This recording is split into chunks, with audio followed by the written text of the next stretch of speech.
แต่มันแตกบ่ได้บ่าว่าอย่างนี่นะ แน่บดนะโอ้ครับ เจ้าบดมาแต่ไก่ปานนั้นบ่วันนี้นะ ก็ใกล้แล้ว ฮะ นี่นะผ่อนผ่าน มีติดโตจักพันเนี่ยเงินมีติดโตจักพันโดย มีแต่เงินแบงค์ประมาณ30-40 บาท50 บาทเนี่ย เงินยังอ่ะนะเงินยังเดี๋ยวขออนุญาตถ่ายเบิ่งแน่โอ้ยพี่น้องเอ้ยเนาะ มาสร้าง มันแตกบ่ได้อยู่ตาอยู่แต่ละเขตสวรรค์มันใส่ได้ โดย เงินนี่ อ๋อเงินเหรียญ เงินเหรียญ มีซำนี่ โดย เงินกี่บ่ได้มีเลย เงินกีบมีหมดแล้ว ป๊าดโตเจ้าเดินทางไกลเจ้าก็บ่ได้มีติดโตติดหยังเลยเนาะบ่าวเนาะ เมื่อว่ามีแต่น้ำมันลงมาโลดเดียวมาหา หมู่ว่ามีแต่น้ำมันถังหนึงนี่ลงมาเลย เดี๋ยวค่อยสิมารับ แม่น โอ้ มาหาก็ปิดตับแล้วก็ ถ้าหมู่บ่มารับเจ้าสิกลับจะได้จากนี่ไปสิทะมวกอีกบาดทีนี้ จำมือสองมือถือขายไปนี่เลย จับมือถือขายมือถือไป แม่นแล้วจำ เออ สปอร์ตนี่ก็กลับคืนเลย โดยป๊าดตัวพี่น้องเอ้ยเราก็เสี่ยงอีดีโลโอ้ยสุดแต่อยากซอยพี่น้องไอ้ลุงก็ได้เบิ่ง ได้ โดย ดีมีแห้ง อันนี้นี่เอ้าอ้ายสิซอยเจ้าเด้อ โดย เงิน50,000นี่น่ะ โดย อันว่าแต่อย่างในน่ะลุงก็คิดว่ามันอาจจะปะบ่ได้เลยล่ะมีแต่ว่าเปลี่ยนเลยเปลี่ยนบ่รู้ว่าสิเปลี่ยนเท่าไหร่โอ้ยเนาะลุงก็ยันบ่ฮอดบ้านคือกันนะพี่น้องครับเพราะว่า ขอบมกกับใจลายให้อยู่ดี โดย มีแห้ง เบิ่งก่อนหมู่โทรมาบ่ล่ะ แม่น เออ ใส่วะไม่ใส่วะสับ โอ้เอ้าพี่น้องไอ้ลุงเอาไว้100,000ติดกระเป๋า100,000เจ้าเอาไป60 โอ้ย 70 ขอบใจเลย อันว่าไอ้ให้เจ้า80,000ไอ้เอาไว้100,000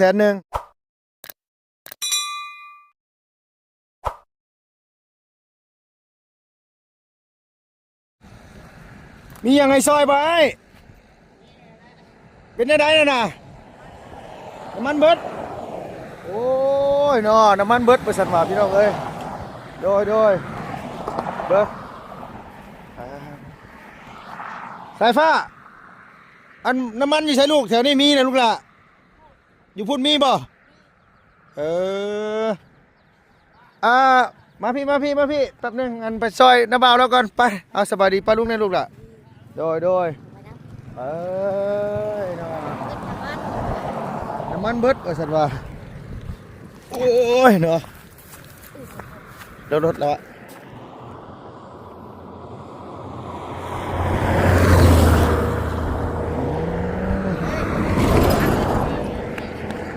มาจากทางไหนนี่นะ มาตรงพีน โอ้ยสบายดีเด้อเจ้าเด้อโดย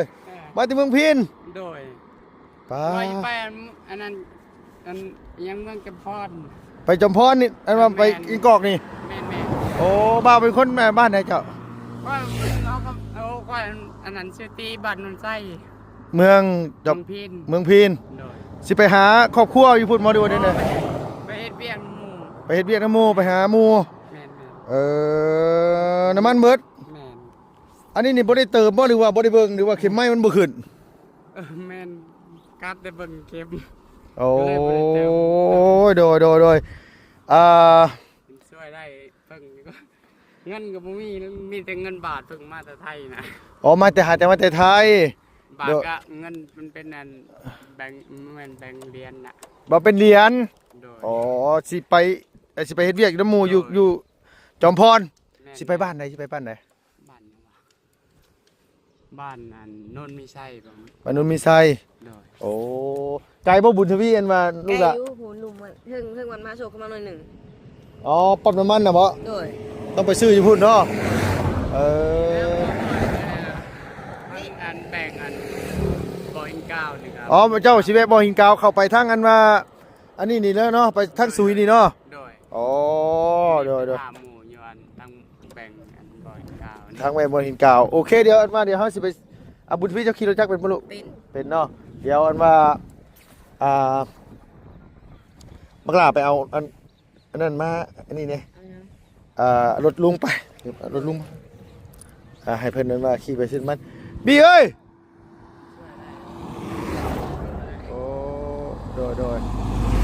มาลูกปะไปพูดก่อนเดี๋ยวยังมาปะเดี๋ยวจะถ่ายอยู่นี่ก็ได้เปล่าโดยปะลูกมาโดยปะมีกระตุกอยู่บ่ลูกมีกระตุกวะกระตุกน้ำเนาะ หักแล้วไม่มีแล้วหลุดแล้วมา พี่อาซาไปซื้อมันให้อันบ่าวแล้วเนี่ยลูกไป โลยันเราไปปั๊มมาบ่โดนซื้อใหม่เรา ฮะโอ้พี่น้องเลย ซื้อใหม่เราบ่ ซื้อมาให้เราเอาเลยเอา โดย ไปซื้อมาให้เราก็โดย50ที่เหลือก็ ไปน้ำ โดยมาแต่เมืองพีนพี่น้องเอ้ย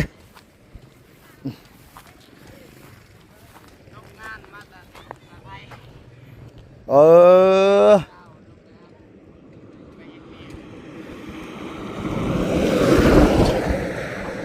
สิไปเฮ็ดเวียกอยู่ทางฝั่งอันไปทางมาแต่ฝั่งไทยบ่หรือว่าใดๆก่อนจะเว้าน่ะ บ่ค่อยเพิ่งมาแต่ไทยตกงานมาแต่ไทยแล้วกับหมู่ว่ามาเห็นงานนำหมู่ว่า โอ้ มาหับเอาอันทางบ่อหินก้าวนะขอเปลี่ยนจังหวัดทางแปลง โดยสิแวะบ่หินกาวนี่เนาะ โดย แล้วก็สิเข้าไปทางอันว่าสุยพี่ก็สิสรุออกจำพรพุ่น แม่นๆเขามาหับอยู่นี่ อ๋อหมู่มาถ่ายอยู่นี้ โดย หมู่ฮู้จักกันมาแต่ไทยพุ่นเบา แม่นแต่โดนแหละ ๆโอ้ บ้าน บ่อันอยู่เมืองพีนอยู่บ้านไหนเจ้า บ้านนนไส้ บ้านนุนไซ โดย มันมีนาโพแล้วก็มีบ้านพีนเนาะแล้วก็เจ้าอยู่บ้านนุนไซ นนไส้ใกล้เช็ดหัวนี่นะ โดยโอ้ไปไทยคือกันเจ้าก็ไปไทยมาได้จัก โอ้มานานเติมเลยประมาณที่เข้าเดือนเลย โอ้ ก็เลยบ่มีเงินว่าบอกโมมีเงินได้ปะ บ่มีเงินใช้ได้เนาะ โมว่าน้ำมันทั้งหนึงก็มาโลดว่ะ น้ำมันถังหนึงก็มาโลดมาบ่ฮอดซ้ำ โมหอดซ้ำ โอ้โหคันว่าสมมุติว่าบ่พ่อข่อยนี่สิเฮ็ดได้ไดนี่สิจูงไปแบบใด จูงไปนี่เลย สิจูงไปฮอดผู้ จูงไปอันท่าหมูแล้วสามหมูมาหมูว่าสิมาหับเนาะ ปาโตน้ำมันเบิดยังบ่ทันได้ฮอดหดดงเห็นเลยพี่น้องเอ้ยจาก แม่นยังไกลเนาะ จากนี่ไปดงเห็นบ่แม่นใกล้จังนี้เลยจากนี่ไปสะพังทองก็ได้ก็บ่ใกล้อีกบ่แม่นง่ายน้ำมันบ่ฮอดถังอยู่ว่าเจ้ามาแต่เมืองพีนน่ะอันนี่น่ะ ทั้งหนึ่ง ถังหนึง แม่ ป๋อมันคือกินคักกินแน่แท้ นั่นแหละบ่ฮู้คือกัน อ้าวหูย คือว่าแล่น เด้อมัน ยังก็หัวอีก ยัง ประกอบยังหนาผู้ใหญ่ อ๋อเอาเจะบดมาบ่นี่น่ะ สอดมันมาหัวตอนนั้นทางนั้นเขาเห็ดนะแถวบ้านนั้นเขาเห็ดทางใหม่มันเป็นดินเป็นนี่บดเลยมูว่าจุงไปใส่หันซอบแป้งแล้วก็เดี๋ยวสิเอาเงินนำตะแกมาหับเนาะ เย็นเจ้าเติมน้ำมันก็ให้ก็สุดๆแล้ว ตายพี่น้องเอ้ยยางหัวนี่มันสิบ่ได้เปลี่ยนบ่เบายางนี่นะ บ่ฮู้คือกันครับบดไป จักปีได้เจ้าขออนุญาตถามอายุ ไปบ่ โดย ประมาณ30 ปี ประมาณ30ได้สร้างครอบครัวอยู่บ่ เคยสร้างอยู่ สร้างแล้วเลิกกัน แม่นแต่ก็ไปไทย เออเอาแล้วพี่น้องเอ้ยยางก็ยางหัวมันคือผสมประกอบแท้มันแตกบ่ได้บ่าว่ายางนี่นะ แน่บดนะโอ้ครับ เจ้าบดมาแต่ไกลปานนั้นบ่วันนี้นะ ก็ใกล้แล้ว ฮะ นี่นะก่อนคอยผ่าน เฮ็ดทางอยู่ที่ใกล้ๆเซทบวกนะ บ่อนนะเลยไก่อันเลยอันดงกระบอกไก่ยังหอด อ๋ออยู่นี่หมอ แม่น เออ ย่างเก่านี่ย่างมีเสีย ยางนี่บ่รู้ว่าเสร็จหนึงเท่าไหร่ได้พี่น้องเอ้ยยางนี่นะเอาแล้วมีติดโตจักพันเนี่ยเงินมีติดโตจักพันโดย มีแต่เงินแบงค์ละประมาณ3-40 บาท50 บาทนี่แหละ เงินยังอะน่ะเงินยังเดี๋ยวขออนุญาตถ่ายเบิ่งแหน่โอ้ยพี่น้องเอ้ยเนาะ มัน มา แต สร้าง กมันแตกบ่ได้อยู่ตาอยู่แต่ละเขตสวรรค์มันใส่ได้ โดย เงินนี่ อ๋อเงินเหรียญ เงินเหรียญ มีซำนี่ โดย เงินกี่บ่ได้มีเลย เงินเกมมีหมดแล้ว ป๊าดโต จ้าเดินทางไกลเจ้าก็บ่ได้มีติดโตติดหยังเลยเนาะบ่าวเนาะ มัวว่ามีแต่น้ำมันลงมาโลดเดียวมาหับ หมู่ว่ามีแต่น้ำมันถังหนึงนี่ลงมาเลย เดี๋ยวค่อยสิมารับ แม่น โอ้ มึงมาหับก็ปิดตับแล้วค่อย ถ้าหมู่บ่มารับเจ้าสิกลับจะได้จากนี่ไปสิทะมวกอีกบ่ทีนี้ จำ2มือถือขายไปนี่เลย จับมือถือขายมือถือไป แม่นแล้วจำ เออ สปอร์ตนี่ก็กลับขึ้นเลย โดยป๊าดตัวพี่ตัวเอ๋ยเราก็เสี่ยงอีดีรอได้นี่คือการ อยากมีงานเนาะให้ โดยอันไปอยู่พุ่นน่ะเพิ่นให้ไปเฮ็ดงานหยังบ่าวขออนุญาตถามหน่อยเจ้า โอ้งานเอา งานทาน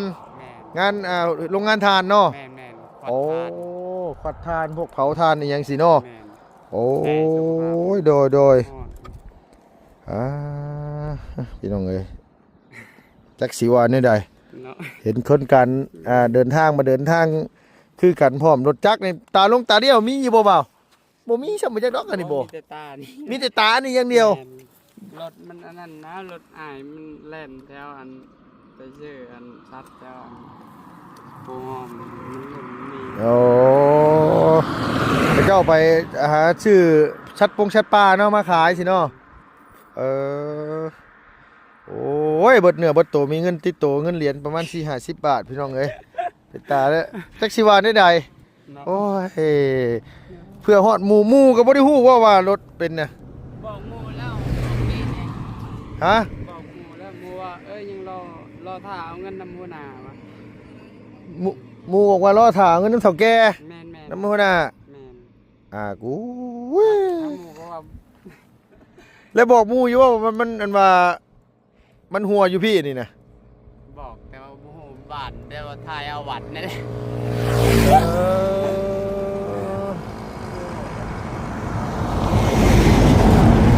พี่น้องเอ้ย ไปงบนะ เดี๋ยวไปแบบ เออง ุ้มไปซื้อนะนี่นะงุ้มไปซื้อได้พี่น้องเอ้ยเราบ่ได้เป็นว่าเราฉีดติดโต100,000-200,000กับบ่มีจะกีบเลย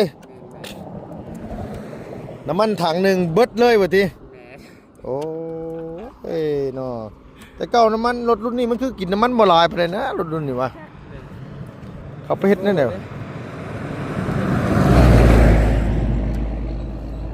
ยางก็ยางหัวโอ้ยเนาะโอ้ยคักโอ้ยแน่สลอกลุงก็ได้พี่น้องเอ้ยเฮาเฮ็ดได้กันแก้เรื่องน้ำมันน่ะแก้เรื่องยางเจ้าสิแก้ได้นี่น่ะยางนี่ เดี๋ยวให้เพื่อนเปลี่ยนให้ ฮะ ให้เพื่อนเปลี่ยนให้ก็ได้อย่าง เออ ใจเลยได้น้ำมันกัน โดยมันยางหน้าบ่มีแต่ว่าเอาจังซี่เดี๋ยวค่อยอันว่าสิอันว่าเอาเงินให้เจ้าเด้อ โดย ไปเปลี่ยนยางในมันยางในมันประมาณ50-40,000กีบนี่แหละไปเปลี่ยนยางในมันแหละยางนอกมันน่ะบ่ต้องให้เขาสูบหลาย โดย มันบ่มีเงินเปลี่ยนเจ้าก็เว้าสิ แม่น โดยเพราะว่ามันอันตรายนี่ แม่นถ้าหมูไม่ใช่ม้อยหมูครับ บ่แม่นหยังเจ้าสิบดแตะนี่ไปฮอดจอมพรพุ่นน่ะกงเกิงมันมุนเบิดนี่น่ะมันสิไปไสบ่ได้บ่แม่นหยังหรอกจักหน่อยกลับก็บ่ได้เมื่อก็บ่เป็นอีกแหละ ตายเนาะ โดย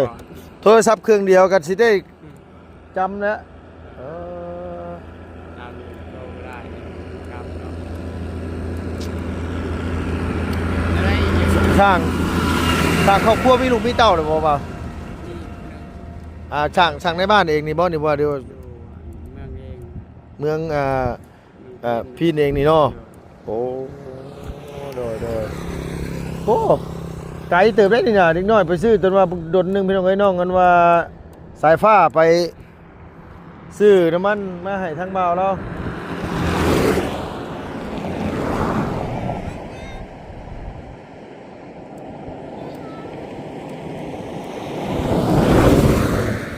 น้องบุญทวีเนาะไปซื้อเป็นน้องสายฟ้าอยู่พี่เพิ่นน่ะโอ้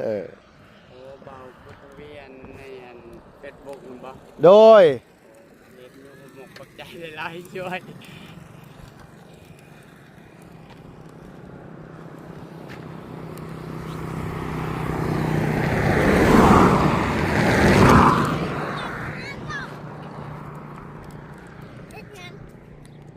ไปซื้อน้ำมันมาเติมให้เพิ่นลูกหล่ะเอาสบายดีป้าลุงนะลูก สวัสดีปะลุง โดยกินแล้วข้าวเช้า กินอะไร ได้ยังกินลูกหล่ะ โลวันนี้ บ่แม่นอันนี้ยับมาพี่ลูกมาบ่ บ่แม่นลูกอันนี้คือเฮามาช่วยเหลือเพิ่นมาช่วยเหลือครอบครัวน้องเพิ่นเฮ็ดเฮือนเฮ็ดหยังให้น่ะเจ้าฮู้จักว่าวิลลี่อยู่บ่อยู่เมืองพีน บอกบ่ฮู้ว่าเพิ่งมาแต่กรุงเทพอยู่ไทยเด้อ บอกว่าวิลลี่แล้วก็เฮ็ดเกี่ยวกับ YouTube นี่แหละแล้วเฮ็ดเกี่ยวกับการช่วยเหลือนี่นะผมว่าเจ้าอยู่เมืองพีนเจ้าสิฮู้จักว่าวิลลี่เจ้าเคยเบิ่งอยู่ว่าวิลลี่ในโทรศัพท์หยังสินะโอ้ ไม่ได้ติดแต่ปัดสลัดนั่นแหละ โอ้ยจังพ่อเด้อตะนะวันสลดมันบ่เจริญได้บ่าวเอ้ยโดยมีเท่าไรก็ไปเบิดแล้วคันว่ามันเว้าเรื่อง เย็นเนาะ การพนันกันต่อพี่น้องเอ้ยมันเรื่องคันเกมกับเกมกีฬาเตะตะกงตะก้อไปก็ว่าไปอันนี้เกมกีฬาในโทรศัพท์นี่โอ้ย1มาลำดับแรกได้เสียเงิน2มานี่เสียสุขภาพ3มานี่เสียสุขภาพจิตอีกโอ้ยบ่แม่นเรื่องง่าย ไปเฮาแม่ไปสิน้ำมันเนี่ย ไปใช้สิลูก ไปลิไปไอ้บัตรมหาโชคคำเบิ่งนี่น่ะถ้าน้ำมัน เจอคน ใกล้ ดังคือว่าคนดังช่วย ฮู้จักข่อยอยู่บ่ฮู้จักเคยเห็นข่อยบ่ใน Facebook นี่เคยเห็นบ่ เคยเลือดมาเห็นอยู่แต่ว่าโอ้โหอยู่แถวใดเนาะขอบใจหลาย โดยเอาซอยกันได้ก็ซอยกันไปนะพี่น้องเอ้ยมันจำเป็นมันขมังมีแต่ว่าเจ้าไปเลยเจ้าวันว่า ๆเลย ให้เพิ่นเปลี่ยนยางมันนี่ เลย ยางในมันก็นี่แหละแต่ว่า เครื่องแตะผม ยางหัวลูกหล่ะเอ้ย ยางหัว หัวบดมาบัดนี้มันก็เลยแตกยางน่ะ แน่น ลุงก็อยากซอยเบิดทุกอย่างอยู่แหละแต่ว่างดเงินมันกับ เลยสำ ง เนีย บประมาณมันกับ ดีใจเลย โดยมันบ่มีนี่แหละพี่น้องเอ้ย แม่นๆ อ้าว ข แล้ อบใจ ว หลาย เพิ่นไปทางใดกันล่ะพี่น้องไอ้บาดทีนี้บุญทวีอันว่าสายฟ้าเจ้าว่าคิดว่าไอ้บุญทวีไปใช่ลูก ผลิต ไปเล่นใช่น่ะ เนี่ยไปบุญเลยคำเบิ่งนี่ มี ไปบุญในไส บุญมีได้ บุญอยู่ใช่น่ะ อยู่บ้านผู้ตู้ บ้าอย่ามาเว้าชั้นซี่ได้เฮ้ยแดดได้เฮ้ย แดดนี่เนาะ โดย กินนี่ก็รีบเข้าแนนผมเป็นโมทามหอดใจจักหอดใจหมูเลย อ่าโอ้ยเนาะไปจอดรถไว้นี่ก่อนไปเข้าพุ่นกันก็ได้บ่าวปะไปถ่าเพิ่นใส่คนถือคนอยู่บ่เนาะพี่น้องเอ้ยบาดที่นี่เนาะ เรียกว่าไปได้หอมมันจะกุ้งตกเลย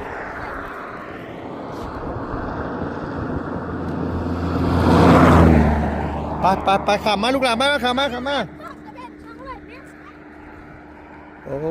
ยเนาะ แปลงเนาะ ครับ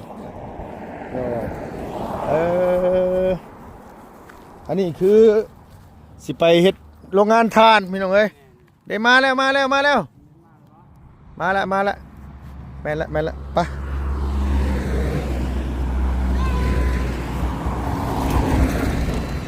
น้องบี้อย่างไงเนาะโดยขอบใจพวกหลานหลายๆขอบใจลูกหลานขอบใจเอาเก็บไปซะอันนี้เอาถือไว้รถระวังรถ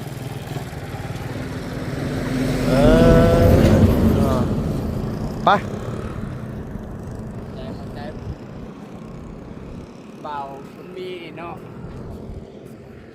ไผข่อยบ่ เจ้านั่น บ่แม่นข่อยซื้อลุงเฮิม โดยใจแล้วเอากระเป๋ากระโตกเลยล่วงเลย ไปอยู่ไทยหลายปีบ่เบาขออย่าถาม โอ้อยู่นานเติบเลย อยู่นานเติบเนาะอยู่โดนเติบเนาะ แม่น กวบเลย เฮ้ย โอ้ย เหี้ยอีกพอยังเนาะโอ้ผมหมกกดใจหลายอยู่ห่างกัน เดี๋ยวบ่น้ำมันยังบ่ได้เครื่องถังซำนี้น่ะเสร็จก่อน ได้อยู่แล้ว แต่ว่ายังบ่ฮอดดอกบ่หินกาวคันว่านี่คือจักสิฮอดใส่ หอดบ่หอดบ่ยังไกลเถอะบ่ บ่หินกาวบ่ แม่นทั้งแวนนะ ทั้งไปบ่หินกาวก็ใกล้เติบหั่นแหละบ่าวเอ้ยโอ้ยสุดแต่อยากซอยพี่น้องไอ้ลุงก็ได้เบิ่ง ได้บ่โดย อันนี้นี่เอ้าอ้ายสิซอยเจ้าเด้อเงิน50,000นี่น่ะอันว่าแต่อย่างในน่ะลุงก็คิดว่ามันอาจจะปะบ่ได้เลยล่ะมีแต่ว่าเปลี่ยนเลยเปลี่ยนบ่รู้ว่าสิเปลี่ยนเท่าไหร่โอ้ยเนาะลุงก็ยันบ่ฮอดบ้านคือกันนะพี่น้องเอ้ยเพราะว่าขอบมกกับใจหลายให้อยู่ดี โดย เบิ่งก่อนหมู่โทรมาบ่ล่ะ แม่น เออ ใช่วะไม่ใช่วะสับ อ้เอาพี่น้องไอ้ลุงเอาไว้100,000ติดกระเป๋า100,000เจ้าเอาไป60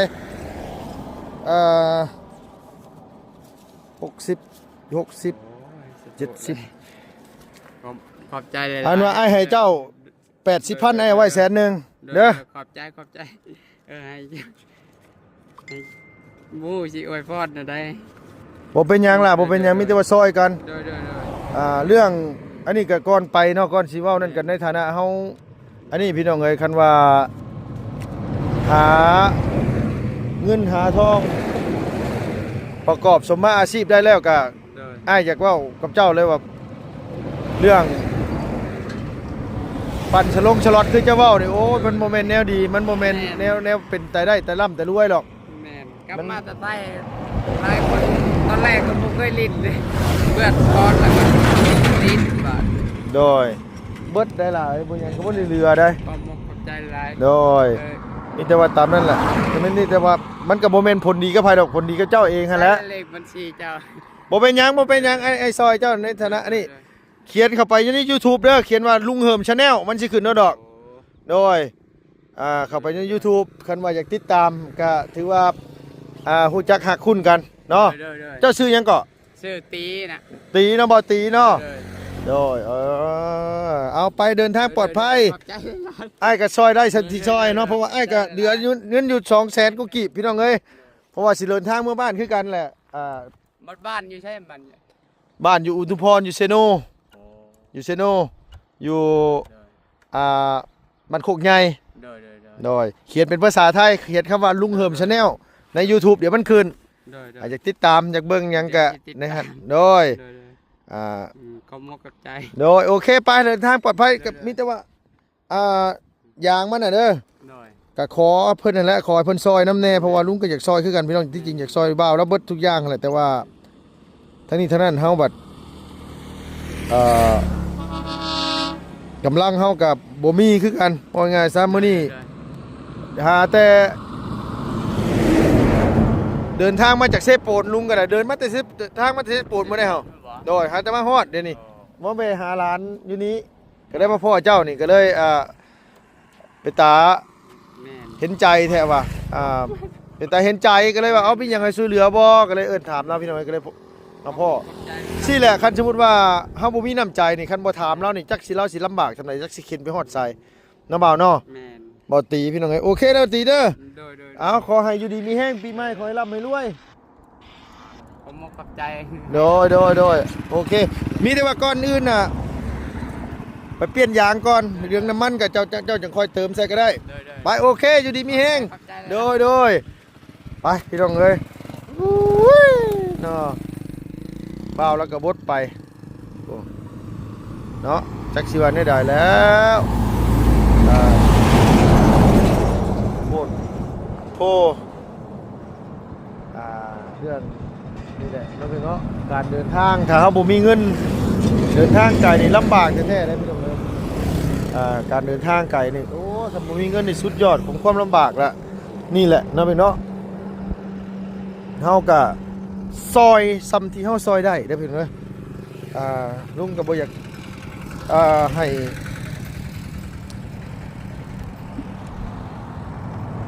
ความลำบากเนาะพี่เนาะที่เราพบเราเจอก็อยากให้มันพ้นไปคือน้ำจิตน้ำใจเฮานี่แหละมาก่อนหลักๆเลยพี่น้องเอ้ยเนาะเอาในไรก็ตามแต่พี่น้องขอบคุณในไลน์พี่น้องเอ้ยอยู่ดีมีแห้งสุขุสุขคนนะพี่น้องเอ้ยป้าตโพดโพคันเราบ่พ่อข่อยจักเราสิเป็นได้ใดรถกับรถหัวห้างกับพ่อแห้งหั่นอู้ยเนาะยังดีเท่าว่ามาพ่อข่อยได้หั่นได้ แดดบ่ ท่านพ่อข่อยก็คือว่าได้ลุงเลย เป็นได้ใด มีเงินช่อย บ่คนเฮาข่อยก็บ่ได้มีนะข่อย สบายดีนะ โดยมีเงินอยู่200,000กว่ากีบให้น้องเพิ่นไปซื้อน้ำมันให้แต่ก็ ชมเสีย ฮะบ่ว่าเจ้ามาไกลปานนี้จะบ่มีเงินเฮา200,000 นับให้เบิ่งเด้อ บ่ว่าดอกเห็นว่ากัน ลุงนะอันนี้ ของ ก็ ขวัญเด้อ ของคนปีใหม่บ่เอาซะเอาซะ เอา โอ้ขอบใจซะดอก โดยสบาย โดยน้องนุ่งให้บ่เอานี่ก็ผิดอีกแล้วเนาะ พอช้างแล้วผูกแขนให้ฮั่นอันนี้นะ อ่า อันนี้กันนี่นะนี่นะ แทงใหม่ดูดบุกขึ้นกันหมดแล้ว เหลือ30,000กีบ ฮะ นี่30,000กีบ ไม่ได้จับให้